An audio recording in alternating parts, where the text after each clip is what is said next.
Adlaw sa tanan, kumusta mo? Karon, na ako'y istorya ninyo.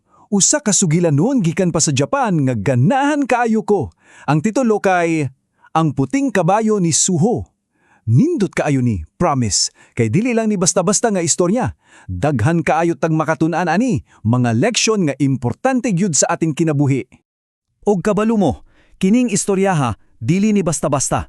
Gikuha ni gikan sa usa ka tinuod gyud nga libro nga ginabasa sa mga bata sa eskwelahan dito sa Japan.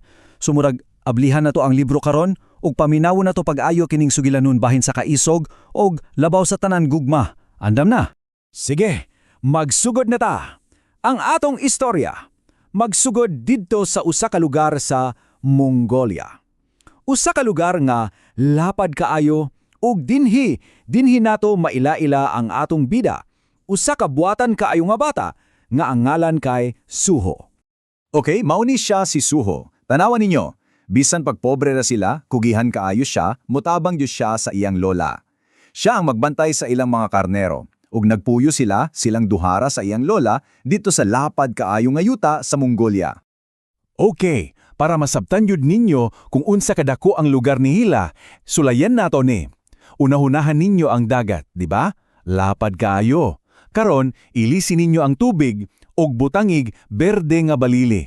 Puros balili taman sa makita sa inyong mata. Mauna kalapad ang lugar diin nagdako si Suho. Nindot no? Unya, usa ka gabi samtang naglakaw na si Suho pa uli, naa siya'y nakitan. Usa ka gamay kayo nga nati, bag-o pagyud gipanganak, puti kaayo yang color, pero aw luya kaayo og nag-inusara. Unsa may gibuhat ni Suho, syempre, gidala niya pa uli. Gikugos niya para atimanon. Og dini nagyud nagsugod, ang usa ka nindot kaayo nga pananghigalaay, usa ka relasyon nga hilabihan kaligon tali ni Suho og sa kabayo nga iyang nakitan. Tungod sa pag-atima ni Suho, ang gamay nga nati mitubo og nahimong usa ka gwapo og kusgan kaayo nga kabayo. Tanawa ra gud nato ang kalainan nilang duha. Si Suho simple ra, pobre, pero ang kasing-kasing bulawanon, buotan kaayo. Ang iyang kabayo, wow, hilabihan kaanyag, puti kaayo, murag snow, og ligon kaayo tanawon. Unya, naan na po'y nahitabo sa kagabi. Kalit lang, naay lubo na miatake sa mga karnero. Kuyawa, pero ang puting kabayo, wala gid na hadlok. May sugon kaayo siya. Mibarog siya og nakig-away gid sa lubo para lang maprotektahan ang mga karnero. Pagkatahuman ato, tungod sa iyang gipakita nga kaisog, giduol ni Suho iyang higala. Iyaning gihalog ug miingon siya, "Salamat akong puting kabayo. Gikan karon, promise, mag-uban na gyud ta kanayan, dili na gyud ta magbulag. Ug sugod ato, mas nilamo pa gyud ang ilang paghinigalayan." Apan, sama sa tanang istorya, naay moabot nga pagsuway o gini miabot sa porma sa usa ka pahibalo gikan sa hari. Mao to, naay lumba sa kabayo ang hari. Ug ang mga tao didto giinggan nila si Suho. Apil mo Suho, paspas ba yan ang imong kabayo? Busa mo to, misakay si Suho sa iyang puting kabayo ug nilarga sila. Mibiyahe sila glayo kaayo, gitabok nila tong lapad kaayo nga kapatagan para lang makaabot sa lungsod. Ug nagsugod na ang lumba.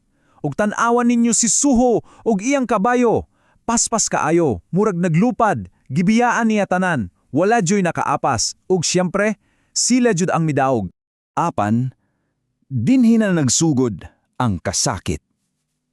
Ang hari, pagkakita niya nga ang midaog usaraday kapobre nga magbalantay og karnero, walay niya gituman iyang saad.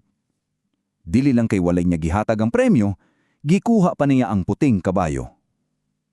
Og ang pinakasakit, gipabunalan pa niya si Suho. Ingon ato ka injustice. Og ang kalipay nga ilang gibate, kalit lang, nawala. Napulihan kini sa kasakit ug kamingaw. Samtang dito sa palasyo sa hari, ang puting kabayo gimingaw kaayo kang Suho. Dili siya ana dito. Mauto nakakita siya higayon ug niiskako siya. Apan, samtang nagdagan siya palayo, pag-awas sa palasyo, nakitan siya sa mga sundalo ug gipana siya. Bisan pa sa mga pananga ni tusok sa iyang lawas, bisan sa kasakit, ang matinuudong kabayo wala hitgyud ni undang. Nagpadayon siyag dagan, ug dagan, ug dagan. ang iya haragyong gihunahuna nga makaabot, makauli sa iyang tinuod nga higala si Suho. Ug nakaabot gud siya, apan himalatyon na siya. Ug si Suho naghilak, samtang iyang gigakos ang iyang pinangga nga higala sa katapusang gihigayon. Iyang gihunghungan, ayaw kog biyayay akong puting kabayo, palihog ayaw kog biyayay. Apan, bisan pa sa kamatayon, ang ilang panaghigala ay wala gyud didto natapos. Nakakita kini paagi para magpabilin hangtod sa kahangturan.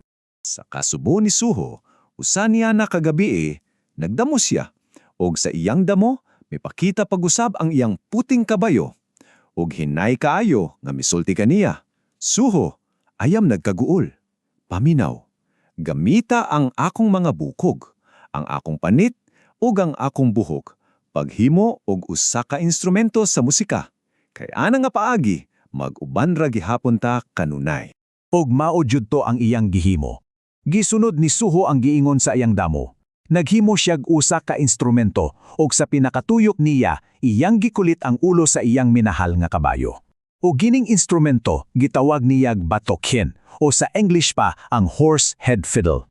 So karon nga nahuman na nato ang istorya, unsa man jud ang mga leksyon na atong makaton gani na sugilanon. Nindot siya, pero sakit sad, di ba? Atong tan-awon. Okay, una natong katunan nga pulong kay Sogen. Balik ko nato, Sogen. Mao ni ang tawag sa Japanese para atong lugar nga gihisgutan ganina, ang lapad kaayo nga kapatagan nga puros balili. Importante kaayo ni istorya kay dinhiman nagsugod ang tanan para nila ni Sukiho. Sunod, kining pulungo nga, Tono-sama.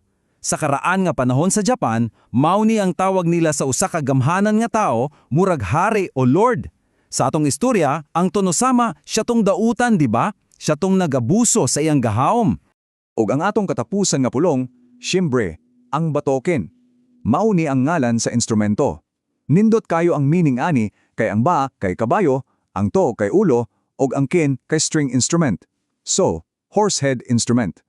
Og nahimog dinini nga simbolo sa gugma og handumanan nga dili mamatay. So sa katapusan, unsa man gyud ang tulo ka importanteng leksyon nga atong bitbiton gikan sa istorya ni Suho. Una, kaluyoy, ang simple nga pagtabang ni Suho sa usa ka gamay nga binuhat dako kaayog na usab. Ikaduha, kamatinud-anon, ang paghimugma sa kabayo kang Suho grabe kaligon bisan sa kamatayon wala gyud ni nabugto. Ug ang ikatulo, ug para nako pinakaimportante, pagbago. Unsaon nato pagatubang ang kasakit? Gitudloan ta sa istorya na bisan ang pinakaitom nga kaguol pwede di ay mahimong usa ka butang nga nindot kaayo og mulungtad. Sama sa musika sa batukin. Usa ka pahinumdom nga ang tinuod nga gugma dili gyud mamatay. Magbago ra kini og porma pero magpabilin uban kanato hangtod sa kahangturan.